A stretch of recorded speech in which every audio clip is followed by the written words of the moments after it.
उन्नाव में न्याय यात्रा, राहुल को बच्ची ने दिया फूल।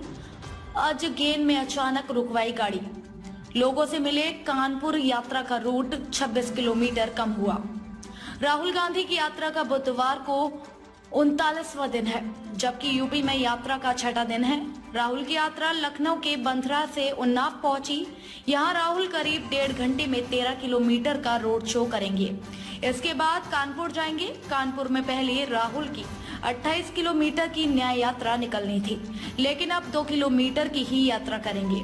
घंटाघर चौराहे पर यात्रा खत्म होगी। इसके बाद जनसभा करेंगे, फिर दिल्ली के लिए रवाना हो जाएंगे। न्याय यात्रा 22 फरवरी और 23 फरवरी को ब्रेक लेगी।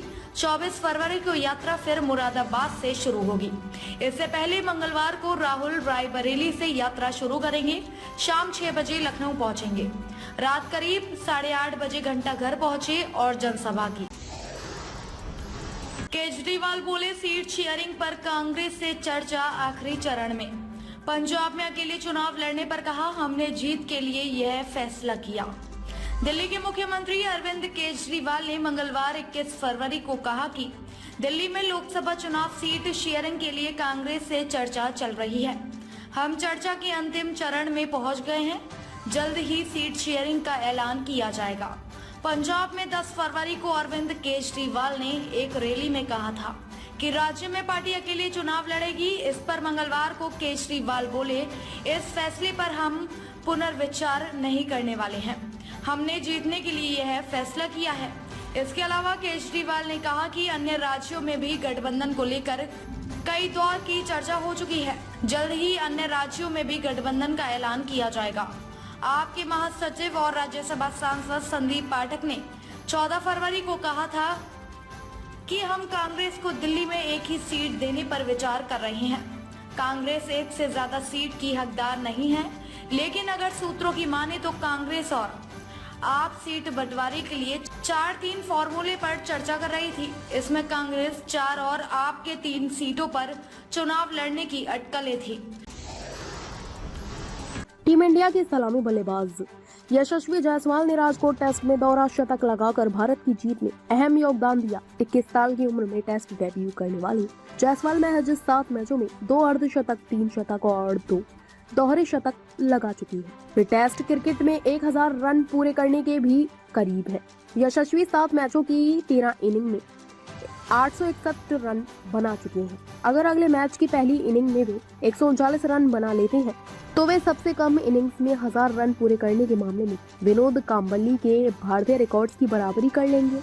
वहीं मैचों के लिहाज से 1000 रन बनाने वाले भारत के फास्टेस्ट और दुनिया के सेकंड फास्टेस्ट प्लेयर भी बन जाएंगे। भारत में यह रिकॉर्ड चेतेश्वर पुजारा और दुनिया में डॉन ब्रैडमैन के नाम है।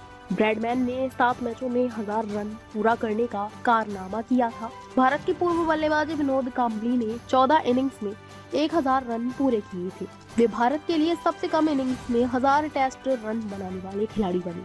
वहीं दूसरे नंबर पर चेतेश्वर पुजारा है। 2010 में टेस्ट डेब्यू करने वाले पुजारा ने 18 इनिंग्स में 1000 का आंकड़ा छुआ। यशस्वी 13 इनिंग्स में 861 रन बना चुकी है। वे 1000 रन से 139 रन दूर है। न्यूरालिंक के फाउंडर एलन मस्क ने कहा कि ब्रेन चिप इम्प्लांट करने वाला पहला ह्यूमन पेशेंट अब पूरी तरह से ठीक हो गया है। पेशेंट केवल सोचकर कंप्यूटर माउस को कंट्रोल भी कर पा रहा है। वहीं एडटेक कंपनी बायजूस के कुछ की इन्वेस्टर्स का ग्रुप शुक्रवार 23 फरवरी को एक extra ordinary general meeting EGM करने जा रहा है। न्यूरालिंक के फाउंडर एलन मस्क ने कहा कि ब्रेन चिप इम्प्लांट कराने वाला पहला ह्यूमन पेशेंट अब पूरी तरह से ठीक हो गया है। पेशेंट केवल सोचकर कंप्यूटर माउस को कंट्रोल भी कर पा रहा है। सोशल मीडिया प्लेटफॉर्म एक्स पर एक स्पेस इवेंट में मस्क ने ये जानकारी दी। मस्क ने बताया कि न्यूरालिंक का अगला कदम ज्यादा कॉम्प्लेक्स इंटरेक्शन को सक्षम करना है, जैसे पेशेंट के विचारों से माउस बटन को कंट्रोल करना। ह्यूमन ट्रायल रिक्रूटमेंट के लिए मंजूरी मिलने के बाद कंपनी ने पिछले महीने अपने पहले ह्यूमन पेशेंट पर ब्रेन चिप इम्प्लांट किया था। एडटेक कंपनी बायजूस के कुछ की इन्वेस्टर्स का ग्रुप शुक्रवार 23 फरवरी को एक extra ordinary general meeting EGM करने जा रहा है। इस मीटिंग में इन्वेस्टर्स बायजूस के फाउंडर CEO रविंद्रन बायजू और उनकी फैमिली को कंपनी के बोर्ड से बाहर करने को लेकर फैसला कर सकते हैं। ताज़ा खबरों से जुड़े रहने के लिए हमारे चैनल को सब्सक्राइब करें और बेल आइकन को दबाना ना भूलें ताकि हर खबर की नोटिफिकेशन आपको मिलती रहे।